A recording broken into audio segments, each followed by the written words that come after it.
sobre la entrega de mando que se llevó el día de ayer. ¿Qué espera del plan que anunciará Marcelo Ebrard el día lunes sobre su futuro político?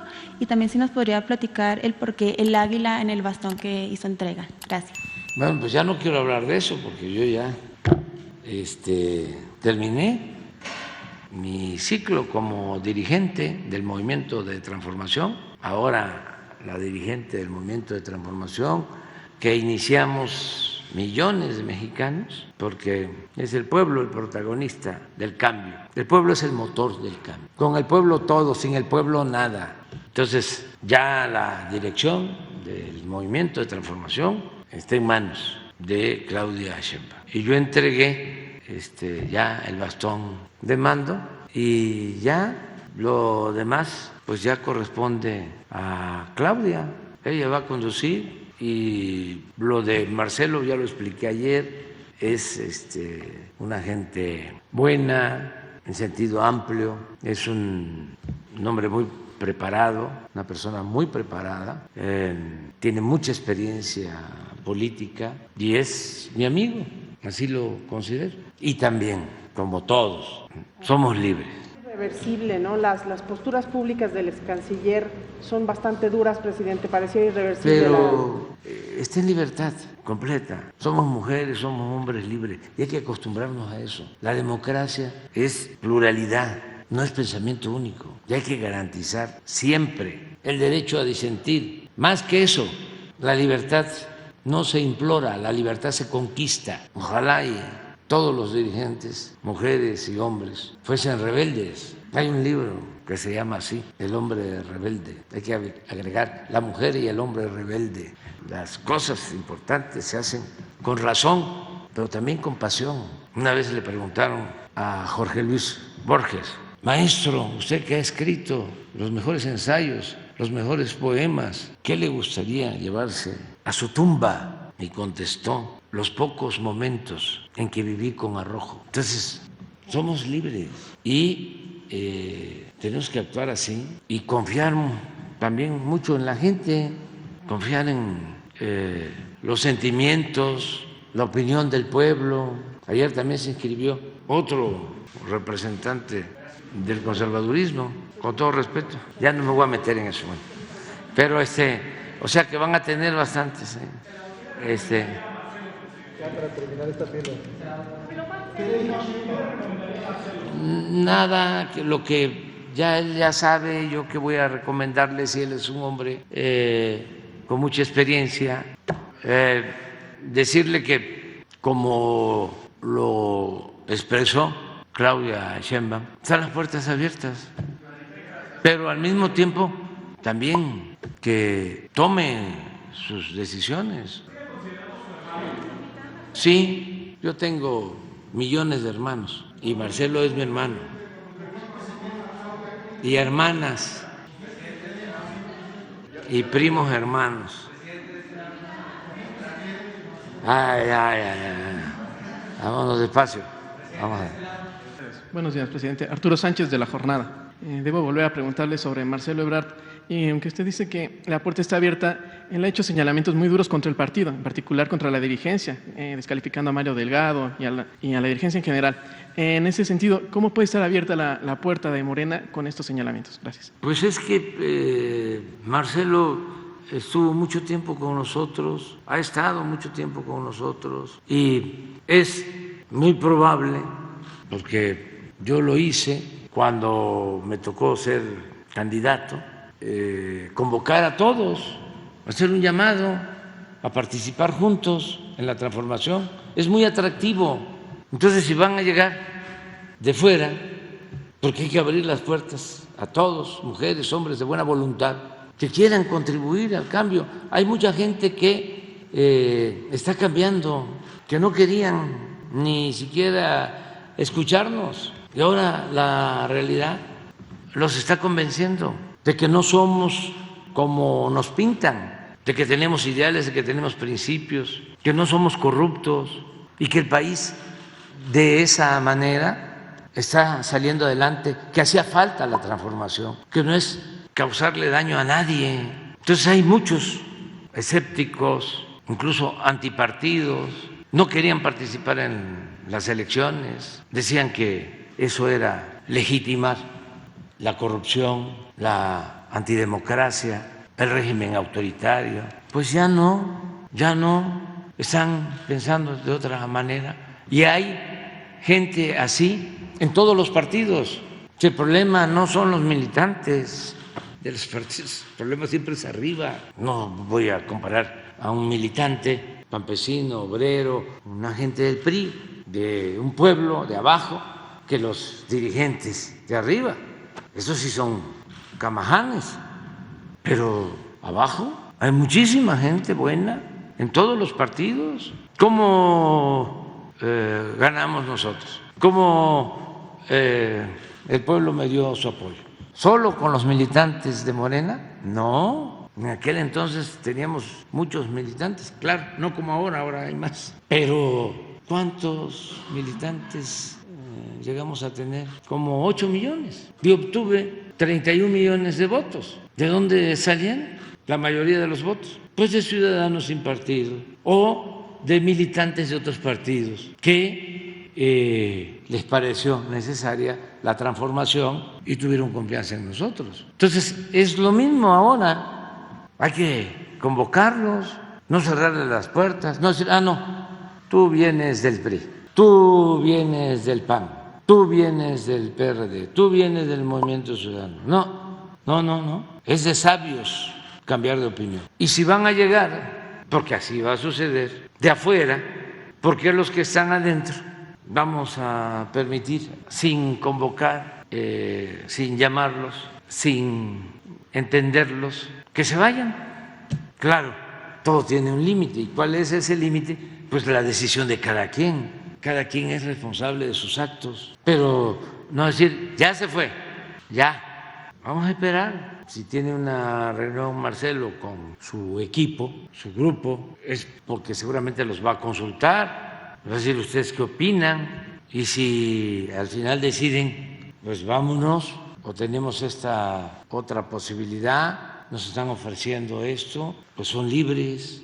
Si hubiésemos actuado de manera antidemocrática, si hubiese habido dedazo, trampas, entonces yo me sentiría muy mal, ¿no? Pero no, tengo mi conciencia tranquila y afortunadamente en las encuestas se demuestra, porque si una encuesta, imagínense, hubiese salido distinta, o el margen hubiese estado reducido, pues entonces sí habría más elementos. Pero voy a decir algo también que no he dicho, con el propósito de que se conozca más sobre nuestra vocación democrática. Cuando venía el proceso, yo decidí participar con las recomendaciones. Presenté un documento, una especie de reglamento, y fue aprobado. Se los presenté a todos lo aceptaron, todos. Ayer hablaba yo de que en ese documento está establecido por todos, aceptado por todos, de que el segundo, el tercer lugar tenían garantizados sus espacios. Se cuidó todo. ¿Y por qué también participé como parte del movimiento? Porque teníamos una mala experiencia, yo tenía una mala experiencia de cuando fui dirigente del PRD y por congruencia decidí no participar. Y yo tenía en ese entonces pues un liderazgo fuerte. Entonces termino, incluso de manera anticipada, porque quería yo que la nueva dirección tuviese tiempo porque venían las elecciones presidenciales. Esto allá como 99, 1998, 99. Sí, venía la elección presidencial del 2000 y yo estaba terminando, pero me faltaban unos meses. Entonces adelanté la entrega, porque además quería irme a Tabasco. Tenía yo la intención de volver a ser candidato en Tabasco, a recorrer de nuevo mi estado. Y me entregué a una comisión de candidatura y me fui. Y esa comisión de candidatura pues no pudo, porque en una elección siempre hay pasiones y se desbordan, como sucedió. Entonces fue un zapereco un enfrentamiento entre candidatos. Bueno, tuve que regresar y junto con otros compañeros llegamos a la conclusión que había que poner a un dirigente interino, fue Pablo Gómez, pero el daño fue terrible por el pleito, afectó muchísimo. Entonces yo traía esa experiencia y ahora dije no puedo actuar de la misma manera, es decir, yo no me meto y vean ustedes cómo le hacen. Entonces, ¿por qué no participar sin beneficiar a ninguno, sino buscar que sean reglas claras y que haya democracia y que sea el pueblo el que decida mediante este método de las encuestas? Entonces, por eso hice un planteamiento. Pero ¿a qué voy? De que escuché a Marcelo que estaba inconforme por dos cosas. Una, porque no se estaba pidiendo la renuncia de los que iban a participar. De manera especial, la renuncia de Claudia como jefa de gobierno, porque pensaba que esto le daba más ventaja y Claudia pues no quería dejar inconclusos sus compromisos, sus obras, entonces se pensaba que podía estar más tiempo, pero en mi reglamento, en mi propuesta, establecí renuncia y eso fue un planteamiento de él. Y dos, él pidió que la pregunta más importante se hiciera en urnas, en urna. ¿Qué dije? Sí, lo dijo bien. En urna. O sea, se iba a un domicilio, se iban todas las preguntas. Es que estoy del post-COVID, pero ustedes me ayudan. Entonces, se hacen las preguntas, pero hay una, que el planteamiento era que se arrancara. Al final se hizo como un disco y que la persona que estaba siendo consultada, se hacen preguntas generales, como todas las encuestas, pero esa pregunta, que es ¿a quién quieres? Ya, y están los nombres. Que pueden haber otras, ¿quién tiene más presencia? ¿Quién está más cerca a la gente? ¿Quién es más honesto? Todas, sí. Pero esa pregunta, él pidió que fuese voto secreto y en urna. Y yo establecí en mi documento que se hiciera de esa manera. Incluso hubo una gente hace poco, Mitoski, que dijo que esa forma de consulta le beneficiaba a Marcelo. Porque, según Mitoski, yo no comparto ese punto de vista, que es una encuesta abierta a todos, es donde se decide encuestar de acuerdo a la muestra.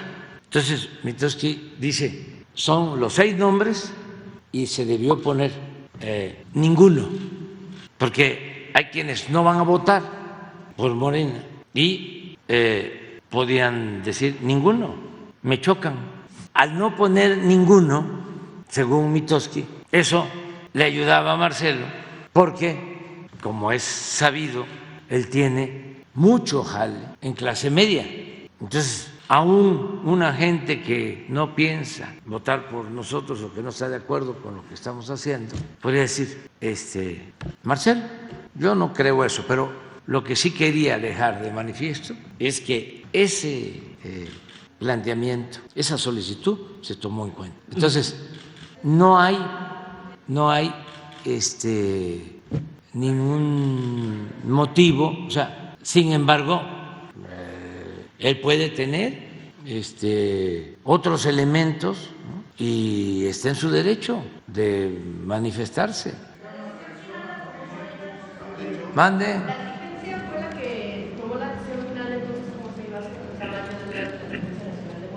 ¿Sobre qué? No, a mí me consultaron.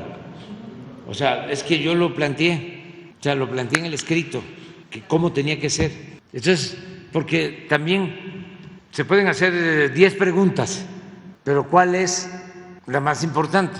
Pues ¿a quién quieres? ¿Quién quieres que sea el candidato o la candidata? condiciones que tuvo Marcelo. Todas. Entonces, pero de todas formas, no se puede cuestionar, ni mucho menos atacar a nadie, más cuando se trata de una gente como Marcelo. Es mi amigo y nos ayudó muchísimo. Imagínense, hablando ahora de política exterior, lo que me ayudó, ¿sí?, con la relación en épocas muy difíciles con el presidente Trump, que resultó muy respetuoso, y pasamos lo que muchos pensaban que no íbamos a superar, que no nos íbamos a entender con el presidente Trump. Tengo muchas anécdotas de cómo al principio pues él no quería lo del tratado, porque él, si se acuerdan, en su campaña lo que buscaba era cerrar Estados Unidos. Siempre se quejaba del déficit que tenía Estados Unidos con relación a México y que en la relación comercial nos beneficiábamos nosotros. Y él estaba porque no se trasladaran empresas de Estados Unidos a México, y entendió, porque es un hombre inteligente, de que no se podía cerrar Estados Unidos, no se podía convertir Estados Unidos en un gueto, y que era necesario la apertura. Y luego, por diferencias con el ministro Trudeau, me llegó a plantear de que no fuese un acuerdo de los tres países, trilateral, sino bilateral. Y también, como es una persona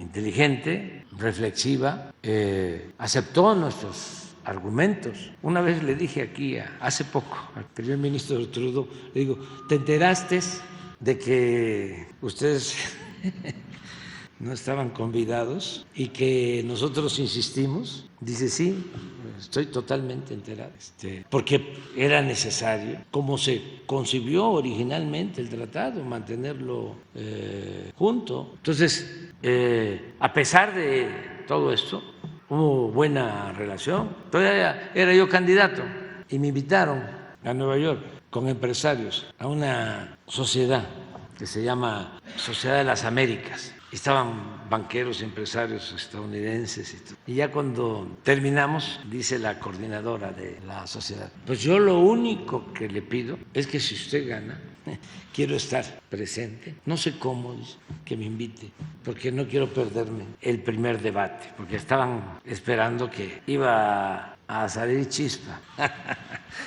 Y no fue así, y sí hubieron momentos difíciles, y Marcelo ayudó mucho regresando a este tema. Entonces, no es cuestión de pleito, es cuestión de que cada quien decida. Yo sí creo que la gente quiere que continúe la transformación, la mayoría. Y también creo que Claudia es muy buena dirigente. Ayer me gustó mucho que repitió lo que es nuestro juramento: no mentir, no robar, no traicionar al pueblo. Entonces, estoy muy contento, tranquilo. No va a regresar el conservadurismo. Son muy corruptos, muy aborazados, ventajosos, no tienen llenadera, les gusta demasiado, los perturba el dinero. Es como su Dios. No saben de la moderación, no saben que Juárez recomendaba que el funcionario tenía que aprender a vivir en la justa medianía. Y nosotros decimos, no puede haber gobierno rico con pueblo pobre. Y además, aunque ha llevado tiempo entenderlo, es válido el decir, por el bien de todos, por el bien de todos, primero los pobres. Ahí está todo. Si le va bien a los pobres, le va a ir bien a la clase media y le va a ir bien a los de arriba. Eso está demostrado. Un pueblo que vive en la miseria no tiene ni siquiera para lo básico, no va a comprar nada. ¿Cómo va a florecer el comercio? ¿Cómo va a florecer la industria? ¿Cómo se va a fortalecer el mercado interno? Si son buenos los salarios, si hay trabajo, si hay bienestar, se beneficia el comercio, se benefician las empresas. Lo que está sucediendo, y si no hay corrupción, si no se roban el dinero, si también no hay lujos en el gobierno, si hay austeridad republicana y todo lo que se ahorra se le entrega a la gente y a los más necesitados. Esa es la fórmula. Y eso, primero, nos da tranquilidad a todos en nuestras conciencias, estar bien con nosotros mismos por estar bien con el prójimo. Pero también es estabilidad política, es paz social, es gobernabilidad. ¿Ustedes creen que iban a estar llegando inversiones extranjeras si no hubiese estabilidad política? ¿Estaría nuestra moneda fuerte? No. Los inversionistas tienen muy buena información, saben muy bien, ¿sí?, cómo está la macroeconomía perfectamente. Es decir, cómo están variables, cómo deuda, cómo está el comportamiento de la moneda, cómo está la inflación, cómo está la actividad productiva, el empleo, el consumo. Mes con mes se está conociendo si crece o no crece el consumo. Hay encuestas que se hacen sobre la confianza del consumidor y cada vez están mejor las encuestas. Entonces el modelo es ese y yo creo que la gente pues va a seguir apoyando la transformación y repito, Claudia es muy buena, además con una preparación de mayor nivel académico que el que yo tengo. Yo de milagro terminé la licenciatura. Ella es doctora en ciencias. Presidente, ¿y cómo se va usted a distanciar del liderazgo del movimiento con la entrega del bastón de mando de ayer? Ya me van a ayudar ustedes porque ya no me van a estar preguntando. Pero en el punto, usted, Claudia misma dijo ayer que usted es un líder, un referente moral. En la oposición, por ejemplo, Xóchitl Gálvez ha basado su estrategia de campaña en confrontarse directamente con usted, no con los aspirantes a presidenciales morenistas. Eso va a seguir pasando. El gobierno continúa y al paralelo viene el proceso electoral. Usted ha sido además la figura en la que la derecha ha concentrado sus ataques durante más de una década. ¿Esto cómo cambia de la noche a la mañana con la entrega de un bastón de mando? Pues es que me ayudan mucho mis adversarios. Imagínense que la señora dice que va a privatizar Pemex. Me ayuda a que la gente, si dice de que no quiere, no puedo mencionar las palabras aquí, o que los de Chiapas no trabajan más de 8 horas, o que quiere su asesor principal, que no voy a mencionar, bueno, sí, ese sí lo puedo mencionar, Fox, acabar con los programas sociales, con la pensión, además porque me consta, cuando nosotros iniciamos lo de la pensión a adultos mayores, cuando fui jefe de gobierno, él declaró, siendo presidente, que no estaba de acuerdo, que lo que se tenía que hacer era poner a trabajar a los adultos mayores, como si el adulto mayor no hubiese trabajado toda su vida y mereciera vivir con un poco de holgura en el último tramo de la existencia. Pero lo entiendo, porque ese es el pensamiento conservador.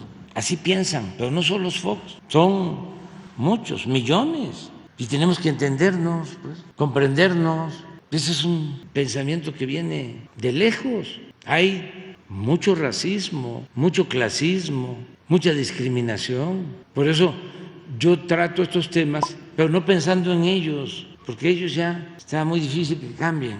Pienso en los jóvenes, incluso en sus hijos, en sus nietos, porque ellos sí pueden cambiar. ¿Cómo voy a olvidar que el libertador Simón Bolívar era hijo de hacendados, tenía maestro particular y luchó por la independencia de los pueblos de América? ¿Cómo olvidar que el más demócrata de todos los gobernantes de México, Francisco I. Madero, era también un hacendado que estudió en Francia, que estudió en la Universidad de Berkeley y tenía unos sentimientos humanitarios excepcionales y era un amante de la libertad y ofreció su vida por eso? Entonces pueden venir de familias acomodadas. Me acuerdo mucho y es bellísima la anécdota de Praxedis Guerrero, magonista, que era hijo de un hacendado de Guanajuato, de una familia que lo desheredaron porque resultó Praxedis un luchador social. Lo corrieron y solo una hermana, incluso cuando lo asesinan, la única que va a buscar su cuerpo es una hermana. Y en una ocasión llega a la hacienda de sus padres y dice la señora, la trabajadora doméstica de la hacienda, no sé qué le pasa al niño Prajeres, vino muy cambiado, quiere que comamos con él en la mesa principal de la hacienda. Y era un gran escritor y revolucionario, surgido de una familia acaudalada, de hacendados. Entonces, ¿por qué no hablar sobre estas cosas con los jóvenes que van a salir distintos a sus padres? No todos, ¿no? Siempre hay rebeldes, siempre. Y que tengan información, porque si en su casa nada más están escuchando una versión y luego en sus círculos de amigos lo mismo, y en la radio igual, pues entonces sí, ahí van, a lo mismo. ¿Y cómo se distanciará usted de la dirección, del liderazgo del movimiento? Pues ya no hablando de eso. Ya que no me pregunten de eso, ayúdenme que hablemos más sobre las obras, que hablemos más sobre los programas. Esto, denuncias de corrupción, que me ayuden en todo esto para que se acabe también lo del el último año en que sí. No me gusta decirle así porque Hidalgo era un gran hombre, el padre de nuestra patria, pero así se le conoce. Entonces, que podamos hablar y yo siempre voy a defender el proyecto, siempre voy a defender el proyecto porque creo que es defender a la mayoría del pueblo de México. Y mi función como gobernante tiene que ver con eso.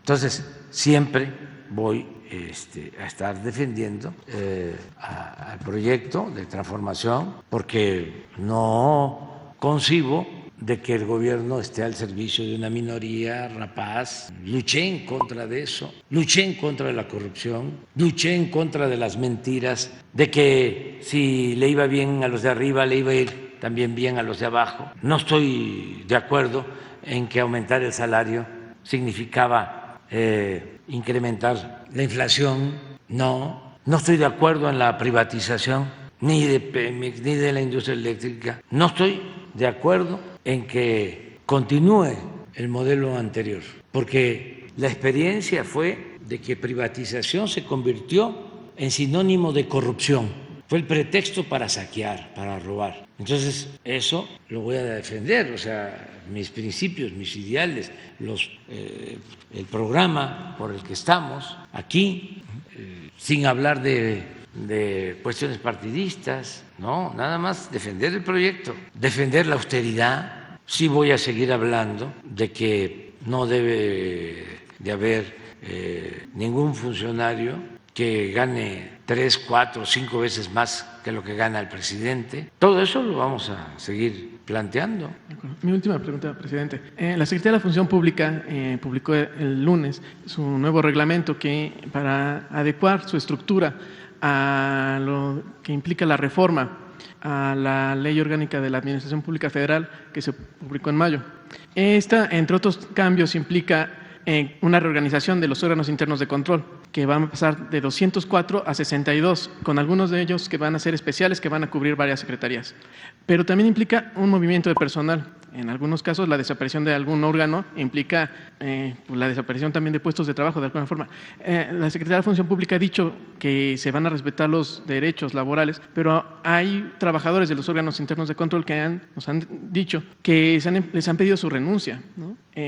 Básicamente los están corriendo. ¿Cuál es su información tiene usted al respecto y cuál es su instrucción en este sentido? Gracias. Yo pienso que sí se están achicando, reduciendo estas estructuras, ¿no? Porque eran parte de la simulación.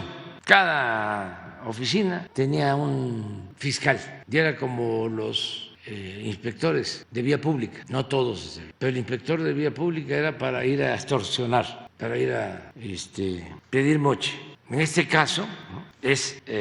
También se usaba para solicitar dinero, para los trámites, para agilizar trámites. Habían casos en donde para hacer o autorizar los estudios de impacto ambiental, las famosas MIA, los servidores le decían a los que sean la solicitud, ve a ver a este experto. Él te va a hacer el estudio y no vas a tener ningún problema. Y el experto estaba vinculado con el funcionario.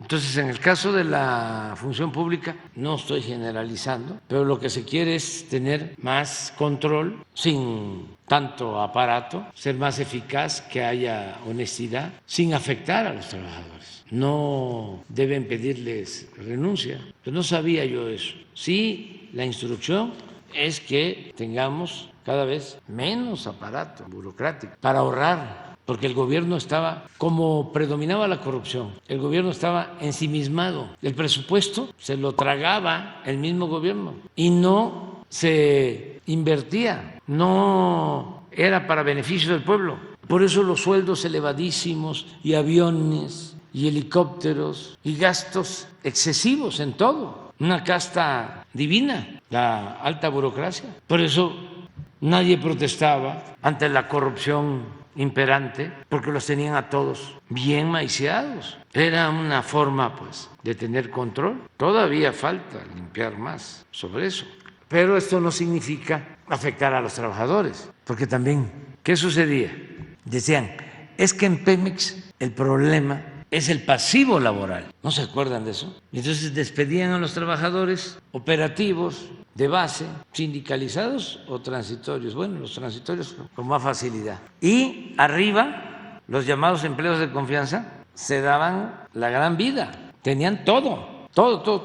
Y el sindicato, los líderes. Había una partida de viáticos para los líderes sindicales de más de 1,000 millones de pesos. Entonces nosotros estamos respetando a los trabajadores de base.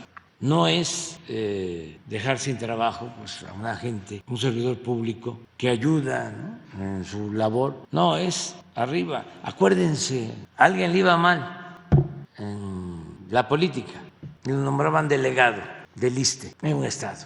Y era para eso, ¿no?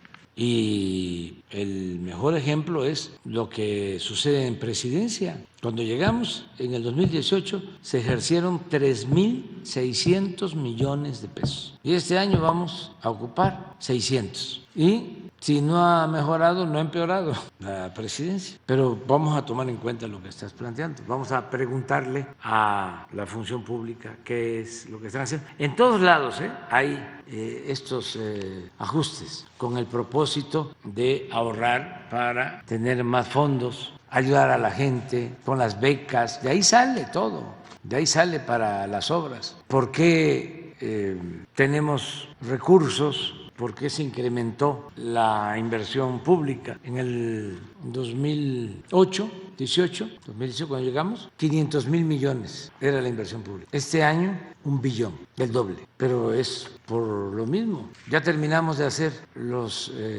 avalúos de los hospitales públicos privados. Se los voy a presentar aquí. Nada más les digo, un hospital de 600 millones en 10 años costaba 6,000. O sea que año con año había que estar pagando de 600 a 6,000. ¿Qué es lo que estamos planteando? Vamos a comprarlos. No es ninguna injusticia, son otros tiempos. Es decirles, a ver, aquí está el avalúo, te pagamos tu hospital, porque no podemos permitir estos abusos. Esto se llevó a cabo cuando eran otras las condiciones, pero ya cambiaron. Y no es expropiar, no es no te pago nada, ya cobraste bastante, te voy a hacer la cuenta de cuánto has cobrado y me vas a quedar debiendo. No, es decir, ya, como dice la canción, lo que pasó, pasó, pero ya hacia adelante vamos.